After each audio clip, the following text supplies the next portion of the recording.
Hi friends, it's Brittany eating Kid Papyrus and welcome back to my channel. I am so glad you're here with me today because we are finishing off our Breaking a Blank Page series. I too know the frustration that comes from sitting down at a desk in front of a blank page after having bound a beautiful journal together and feeling like I am all out of creativity. Today, I'm going to be coming at you with my last 5-page layout ideas and giving you a ton of examples for each. And I know it's going to spark your creativity and you are no longer going to be afraid of the blank page. And in fact, I think you are going to learn how to embrace it. If you missed last week's video on breaking a blank page for my first 5-page layout ideas, you can find that link above and in the description box below.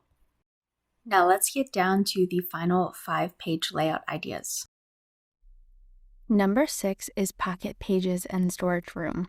Even though this may sound like an obvious thing, when you add storage space to your journal, not only is it practical and adds more space to stuff cool things into, but the pockets and tuck spaces itself can make decorative page layouts. Here I simply cut out, I'm starting with a piece of light cardstock that is the ocean. I simply cut different lengths of what now look like a board and inked them up to kind of make an ocean style fence. So the pocket itself is decorative, and I felt like I didn't really need to do anything else to this page. The layout just kind of came together itself. I love when that happens. And yes, it is very simple, but that's okay sometimes. This layout in my travel journal is an entire collage of photos, and I'm using the photos itself as pockets, but it's the upper topper that makes it decorative. Here you see a button. When you add little toppers like that, it just adds interest and makes it very obvious that something is meant to be pulled out. These 2 pocket pages were inspired by a nature preserve when I went to the Bahamas. Here is the pocket. The pocket is a photo of a plant that I cropped. I cropped this image and I actually put another photo on top. The sign that says poisonous plants is actually a separate cropped image. I added a little bird. So the entire page layout is a pocket. Here I printed a digital image of leaves that are found near the ocean. I cropped out part of a picture, a sign that was in front of a different plant because I thought it looked really cool. And there was actually a lizard on the sign, so I fussy cut that out. So there's a pocket up front or a little tuck spot up front and a pocket in the back. And again, it was interesting enough. I did very little aside from add little corners to the pocket, and I attempted to draw some plants. I didn't do a very good job with that, but I still find this page very interesting. This little thing here isn't so much of a pocket as it is a tuck spot. It's one of those heavy cardstock embellishment things that I glued on each side. I put some really pretty papers behind it that are meant to be journaled on, and the background is actually wrapping paper. So it's butterfly themed wrapping paper. I thought looked perfect with this page layout. This is another way to break a blank page. Just start layering and collaging pages. And this is collaged wrapping paper. It took me in an entirely different direction, and I made an entire layout inspired by those butterflies you see on that wrapping paper right there.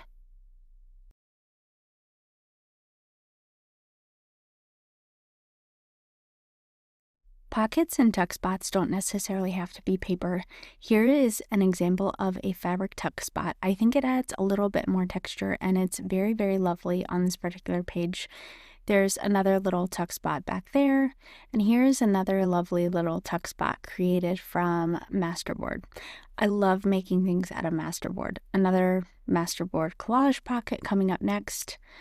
And finally, I love these vintage plant book pages.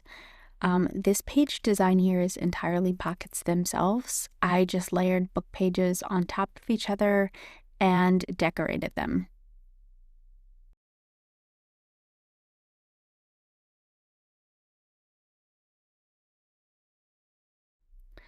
Belly bands are another great way to add some extra space to your journal and add a decorative element. I really like the digital image that I bound into the signature of this journal, and I didn't want to totally cover it up. But by adding a belly band, it adds a decorative element. I can put some pretty things inside, and it doesn't seem like it's completely blank and untouched. And so this is another great way to quote unquote decorate a page or add a component without completely covering your signature page. This pocket here was created from a sewn doily that was folded over onto itself, and I absolutely love this. I also before I folded it over, I put some glitter paper in here so the glitter would stick out and add a little oomph. This is one of my favorite pockets.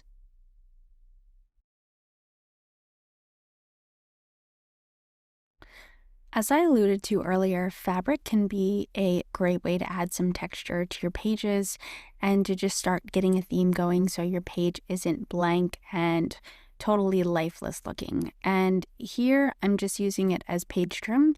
I sewed it on before I put the pages in my journal, and I would recommend you do the same too if you plan on decorate or sewing your pages. It's just much easier to do before your book is bound. More sewn fabric here, and I think it really gives it some character. I wasn't really happy with the page initially. I felt like it was kind of lifeless, but the fabric seems to really tie everything together kind of nicely, and I really like the wooded look. More fabric patch trim here. This really elevates the page and made it a lot easier to start decorating the rest of the page. I obviously have a ways to go, but I thought it looked really nice with that beekeeper's hive thing. This other page was written in a different language. I decided I didn't really want to cover it up, but I did add a little fabric cluster and just sewed it to the paper. And I'm going to let this be the decorative element on the page. The fabric elements on this page just really tied things together. Here is a fabric topper. I sewed some fabric onto the journaling card that I glued down to this book to use as a pocket, and it just really went with the vintage vibes, and I love it. And don't forget, fabrics and laces can also be used as a great way to not just decorate the page, but to add some storage room, and they can be used as tuck spots. If you're struggling at the thought of actually writing on a page, how about adding something that attaches to the page that you can write on? Instead of writing on the page itself, for whatever reason, I don't know, sometimes it's less intimidating that way. And that is why for number 8, we have flip-ups. These flip-ups were all added by putting some washi tape over the top. Now, don't forget when you're securing these, always use some glue stick over the washi tape or else they never really seem to stay and seat all that well.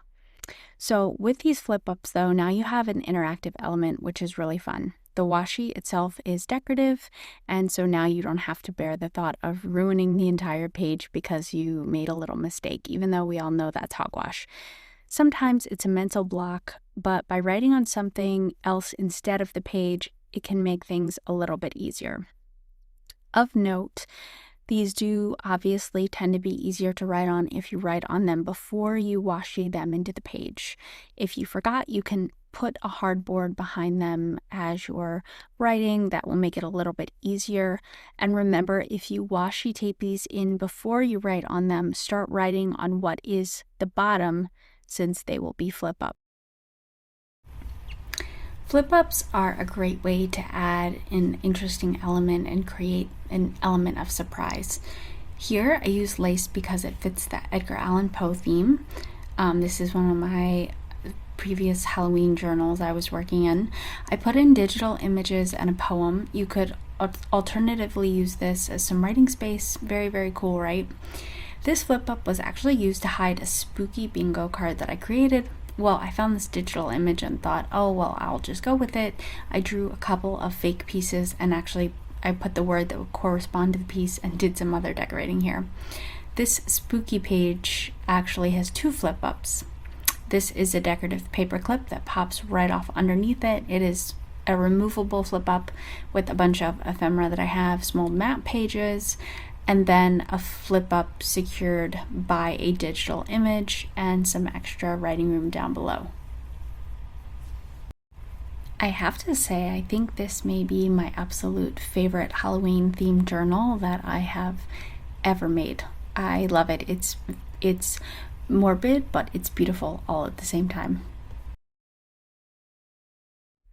My point is that flip ups themselves can be decorative. I have a digital image here on top of some black and gold fabric, and you can put images underneath, whereas you would maybe feel like this would be incompletely decorated, even though it's not. But the flip up adds another decorative component, so you feel like the layout is plenty interesting. The flip up is just a great way to get a page design going. Here, I've ripped them and layered them actually. Instead of layering them like a waterfall, I've layered them to the side like this. And it's just another great way to add some interest. Personally, you can staple them, you can glue them directly to the page like that, or you can sew them before you put them in the book. I love the sewing component, that just the decorative component that stitching adds. You can add some extra little pages, some things to decorate. I love these images. Very vintagey, very Edgar Allan Poe. So yeah, a great way to start a page layout and kind of get the creative juices flowing. Honestly, when you start layering papers like this, you're going to come up with other ways to design what's underneath or decorate the pages that you've layered. I don't know if sometimes it's just the act of creating itself that kind of gets us away from our mental block sometimes. And if you're self-conscious about your handwriting, a flip up is not only a great way to decorate the page, but it can be a way to hide your handwriting and, of course, give yourself some extra journaling room. Flip ups don't have to be just plain paper. This is a recycled envelope. I think it was an envelope from an Amazon gift card. And this is a Christmas themed page. And I used it to attach or kind of hide some Christmas mailers and some Christmas cards we got. Put some other decorations under it, some really interesting decorations. And of course, it's a way to add some extra storage space. But again, it's the actual envelope flip up that got me thinking about putting in some of these Christmas mailers we had and using some of the packaging from the presents that I unwrapped that year to decorate the rest of the page. A lot of the ideas that I am giving you are intended to be page starters to get you past that initial creative block many of us suffer from all too often. This here is a very bright, springy collage of some washi tape with some fabric ruffles to the side. Again, so much fun to make. There wasn't a whole lot of time or thought put into this. I just had fun with it. This here is a spring collage of different sentiments I found in cards at my local thrift store. By collaging the sentiments on it, it just took the pressure off. I didn't really have to do a whole lot. I cut up some more of the card and put it in a pocket here and just made the little page tab the rainbow. The reason why this page looks like it does is because when I started collaging, the sentiments gave me different decoration ideas and I just went from there. This here is an example of an interactive collage page. I collaged pieces. This is a negative punch out. Here's some digital images. This is some ribbon. I wanted to make a spring collage and some of these fold up and allow for some extra writing room. I put a little piece of vellum here to kind of round it out. These flip ups, you can just collage random pieces on it and come up with like a really cute layout. Like it almost kind of looks like a grid journal. I like the look like when you leave some white space in between. All you have to do is add some digital images over top, have something fold up, fold out. It makes it really interactive. That heart there is a little die cut. Add some texture like vellum and the lace, and you have yourself a layout. This here is a collage of some plants from a book. It's a book on gardens, and I simply collaged these pieces on the page. I went around with the charcoal pencil to really try and make them pop and did some light, just like whimsical watercolor painting, really, really easy. Whenever I start a journal, I always hate the first page. It feels like so much pressure. So to take the pressure off in the spring journal, I simply collaged some pictures of birds over some ribbon.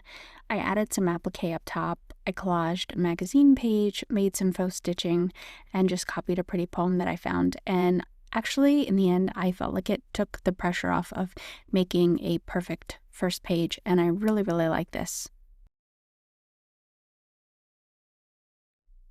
I love strawberries, so I found a ton of strawberries from magazines and packaging that I had accumulated and just collaged them on a page. Which, by the way, if you're not organizing your images in dividers, I am not a big organizational person, but I can tell you it makes a huge difference in terms of actually being able to find the images that you already have so they can use them. Here's a puzzle piece I transformed. I really, really like that. It's adorable. Here, also, I have some makeup packaging with some strawberries on it. I'm just using it as a page tab, and then I found a strawberry shortcake book at the thrift store that I loved. So these collaged strawberries essentially inspired me to make two entirely different page layouts. So I definitely can't paint, and it obviously shows. It leaves something to be desired, but for some reason I still think it's charming in this childlike spring journal. Even if you feel like you can't paint, add some doodles. You can. Like when you're doodling, you create them on cardstock, doodle over top of them, and cut them out so you don't feel like you're going to ruin the entire page. It really takes the pressure off. And I don't know what it is, but there's something about painting and doodling over top that looks absolutely magical. If you're scared to paint though, but still want to use paint in your journal, start off easy. See what I did here? I went over this embossed paper with watercolor. All I did was splash it on and look at the result. I love how this looks.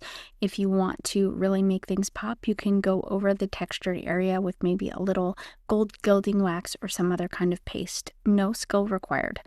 And here's some more examples of watercolor doodles. Look at that, a bee, a flower, and I used this page to put a quote on it. More watercolor doodles and some more watercolor painting here. A watercolor doodle here on a book page flip out and some watercolor writing with some doodling over top. Another little watercolor doodle there. I think this flower here I made really helped break up the blank page. I put it down and realized that I just love the blue, and I found like ribbon with a flower and put a phrase there, stapled it to a page. Definitely went with the blue theme. I did some stamping, and before you know it, I had an entire page layout complete. Again, if painting intimidates you, you can just use it to make some highlights and really make a digital image pop. Here, all I did was paint over the existing mushrooms on this digital image, and it really made everything so much cuter. The ink might bleed a little bit, but that's okay. I thought it added some character and just a distressed look. I simply used the watercolor to splatter over top of the background to create a really pretty spring-looking background for this bird that I fussy cut out of a book. Speaking of birds, look at this cutie, another watercolor doodle.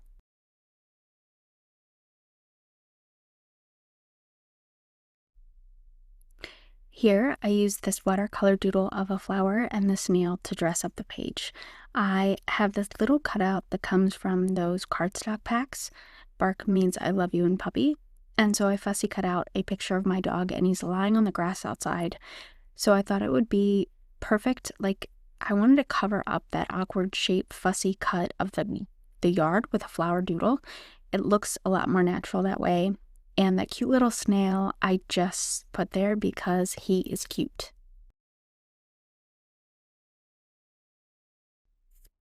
So guys, I hope you enjoyed this and found gobs of inspiration in these page layout ideas. And I hope you are up to the challenge of conquering all of that blank space. It is not as hard as you think, and you are more creative than you know. Get out. Do it, start creating. You will love yourself for it. If you enjoyed this and want to see more of Ink and Papyrus, please hit that like and subscribe button, and I can't wait to see you the next time.